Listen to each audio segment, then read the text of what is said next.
Hello, how are you doing today? My name is Michi.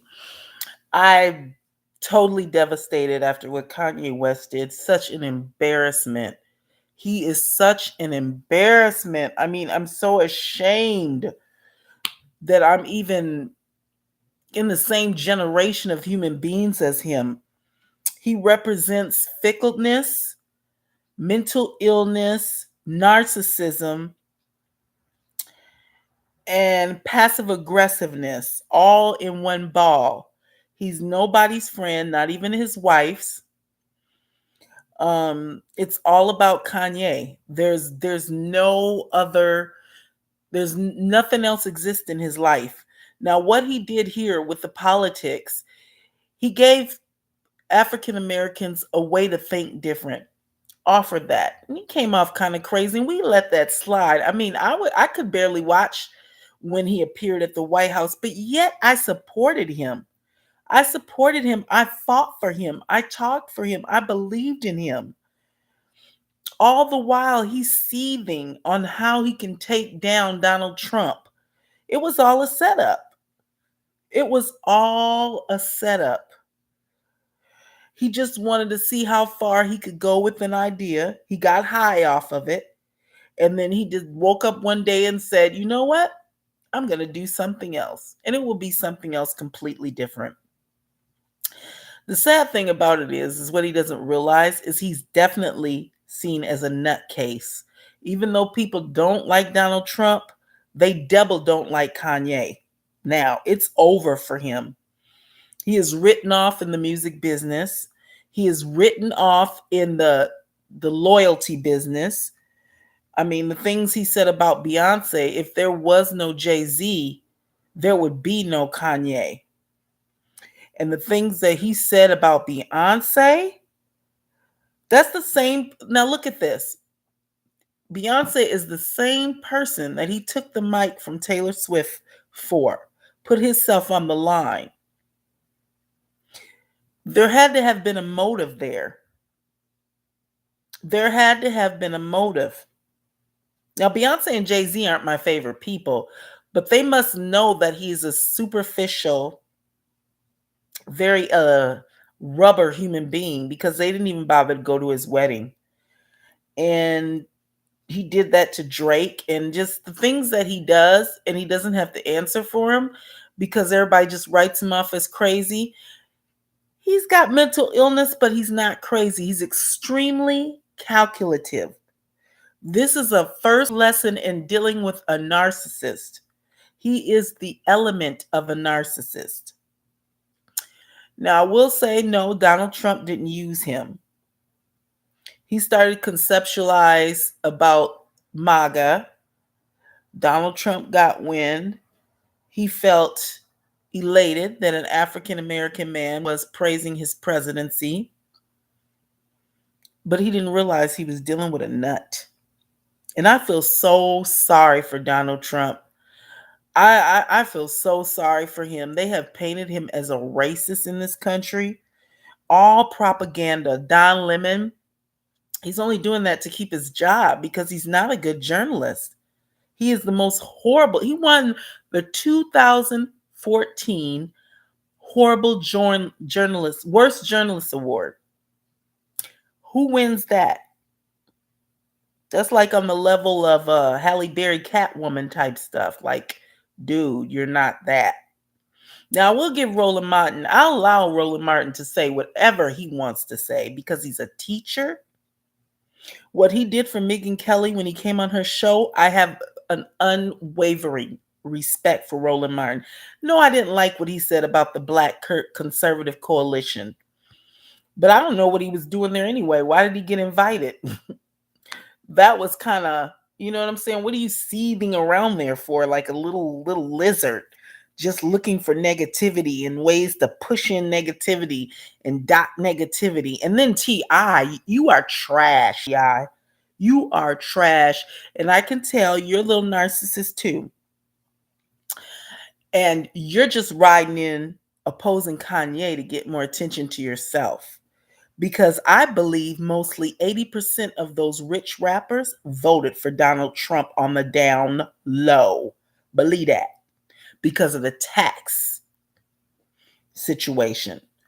I believe they'll probably vote for him again, but yet talk about him in public because they're not men enough to say, well, he does have a point. You know what I'm saying? I don't like to put, just because I praise Donald Trump does not mean I put down Obama. Obama was one of the greatest communicators in the history of presidency. I think him, some will say Ronald Reagan. I think Eisenhower was a good one. He was very uplifting. Uh, but yeah, no one could ever get the texture of Obama.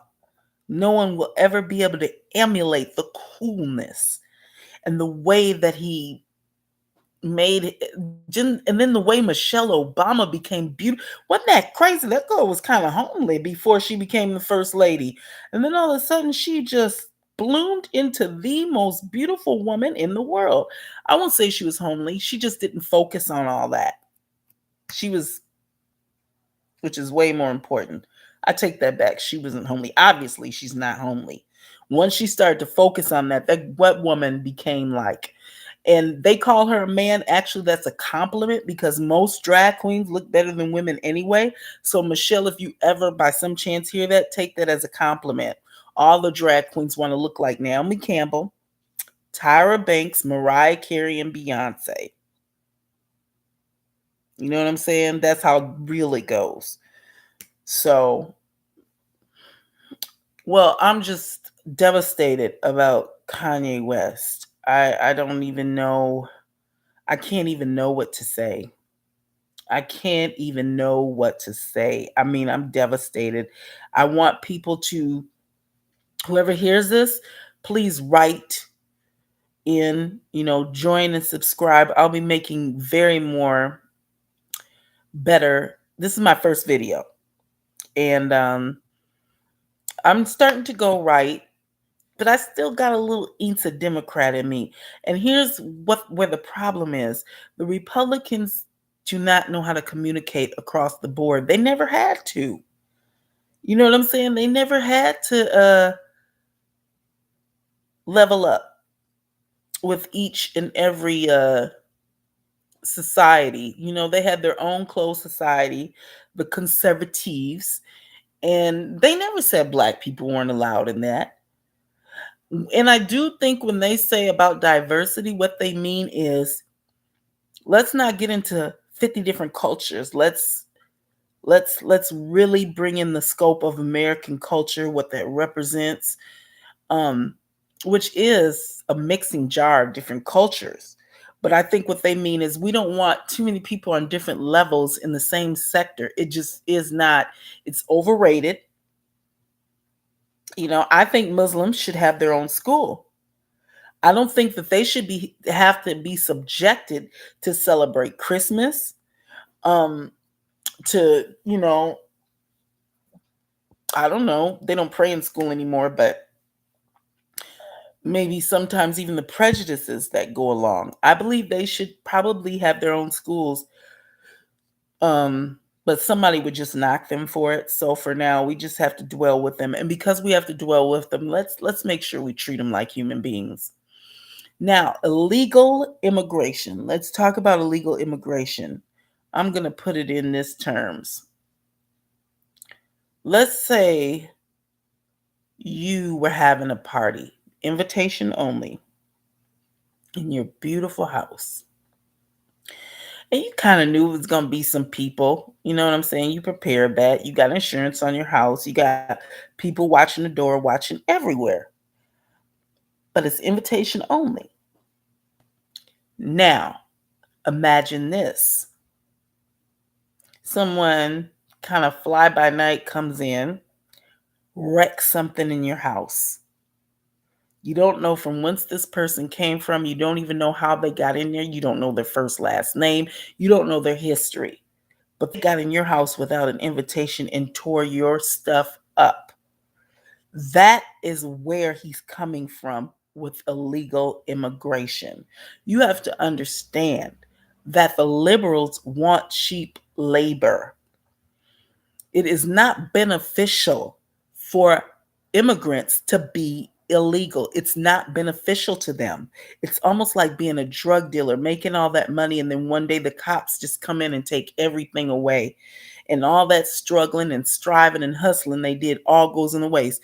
These people, they come up here, they spend 10 years doing cheap labor, pile on top of each other in apartments, doing the dang thing, smoking their marijuana, living our life. You know what I'm saying?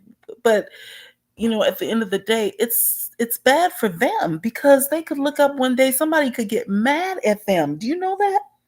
Like somebody could get mad at an illegal immigrant and just make one phone call. And that's their whole life. So, I mean, why are you mad at Trump? You should be mad at yourself if you came here illegally because you had children in here, and 8 times out of 10, you're going to have to leave them here, possibly face the fact that you won't even get to see them till they're adults, and you have to leave them in somebody's care. And not to mention the drug mule thing. Everybody seen that movie Maria, whatever her name was. And she was a drug mule. They were swallowing their drugs, and they were, helping the girls get over to the United States, giving them a little money. I mean, these people are dying in hotels. They're gutting them out, getting the dope out. They're bringing pretty little Mexican, beautiful girls over here, 14, 13, selling them and promising them the American dream. And all they get is the universal nightmare for a woman, if not worse. Same with Asians, all these people that are undocumented. Not only can they do things to harm our country, but they can be harmed. It's not beneficial to come over here illegally. You are taking a big chance. And I really wish some of these South American countries that have money, have resources, start up programs to get these babies off the street and into, some source of educational program, and them develop their own land, do farming, whatever they want to do. Mexico is it's resourceful. It's just a lot of account of people, but that's life. Well, anyway, I'm not going to keep you long. I'm really sad about Kanye, and I'm not wishing good things on him at all. I completely wish that he answers to this in the spirit world. I don't think that he should go undocumented. But anyway, thank you for joining in. Really appreciate you. And I will be back. My name is Michi out. Bye.